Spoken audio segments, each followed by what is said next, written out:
Ration দুর্নীতির টাকা বিদেশে পাচার, যেমনটা আমরা জানতে পাচ্ছি। এই যে শঙ্কর আঢ্য, সেই শঙ্কর আঢ্যকে গতকালকেই গ্রেফতার করে 17 ঘন্টা তার বাড়িতে তল্লাশি, এবং তল্লাশির পর তাকে গ্রেফতার করা হয় রাতে। এবং যেমনটা জানা যাচ্ছে, রেশন দুর্নীতির টাকা বিদেশে পাচার, শঙ্কর আঢ্য সংস্থার নামে বিদেশে টাকা পাচারের দাবি ইডির। 20,000 কোটির দুর্নীতির দাবি। সৌরভ রয়েছে আমার সঙ্গে, সৌরভের সঙ্গে কথা বলবো। সৌরভ, একেবারেই যখন ইডির তরফ থেকে একের পর এক তথ্য বিচারককে দেওয়া হচ্ছে, সেই জায়গা থেকে ইডি দাবি করে যে এই শঙ্কর আঢ্য তিনি একাধিক ফরেক্সের মাধ্যমে, প্রায় 90টি ফরেক্সের মাধ্যমে তিনি প্রায় 20 কোটি টাকার বেশি অ্যামাউন্ট তিনি বিদেশে ট্রান্সফার করেছেন, যার মধ্যে শুধু রেশন দুর্নীতিরই রয়েছে 10,000 কোটি টাকা। এমনটা কিন্তু ইডির তরফ থেকে দাবি করা হয়েছে। শুধু তাই নয়, 90টি ফরেক্সের মধ্যে, যার মধ্যে বেশ কিছু নিজেরও ফরেক্স ছিল এই শঙ্করের, এমনটাই কিন্তু বলা হচ্ছে।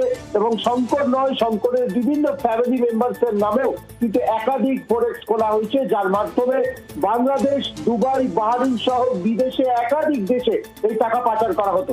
শুধু তাই নয়, বাংলাদেশে কেরিয়ারদের মাধ্যমে, অর্থাৎ পাচারকারী, চোরাচালানকারীদের মাধ্যমেও কিন্তু লিকুইড ক্যাশ টাকা বাংলাদেশে পাঠানো হতো এই শঙ্কর আঢ্যর তরফ থেকে। এবং ইডির তরফ থেকে দাবি করা হচ্ছে যে এই টাকা প্রায় 10,000 কোটি টাকা শুধুমাত্র রেশন দুর্নীতি, এর পাশাপাশি 2,000 কোটি টাকা সেটি বিভিন্ন মাফিয়াদের ইললিগাল কাজেতেও সেটি বিনিয়োগ করা হয়েছে বলে ইডির তরফ থেকে আজকে আদালতে দাবি করা হয়েছে।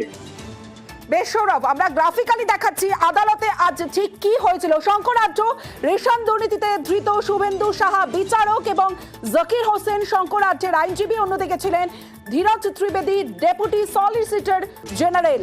Dheeraj Trivedi, deputy solicitor general, তিনি বলেন একাধিক ফরেক্সের মাধ্যমে মুদ্রা বিনিময় করেছেন শঙ্কর। শঙ্করের নিজের নামে কিছু কিছু ফরেক্স কোম্পানি আছে, দুবাইয়ে টাকা পাঠানো হতো। শঙ্করের বিরুদ্ধে ফিমা আইনে মামলাও আছে। মোট 20,000 কোটি টাকার দুর্নীতি, এর মধ্যে 9,000 থেকে 10,000 কোটি টাকা জ্যোতিপ্রিয়, 9 থেকে 10,000 কোটি টাকার মধ্যে 2,000। আর এই কথোপকথনের পরে 14 দিনের ইডি হেফাজতের নির্দেশ দেওয়া হয়েছে। অন্যদিকে শঙ্কর আঢ্য তিনি বলছেন কিছু মানুষের স্বার্থের জন্য আমাকে ব্যবহার করা হয়েছে, পুরোটাই চক্রান্ত অভিযোগ করছেন শঙ্কর আঢ্য।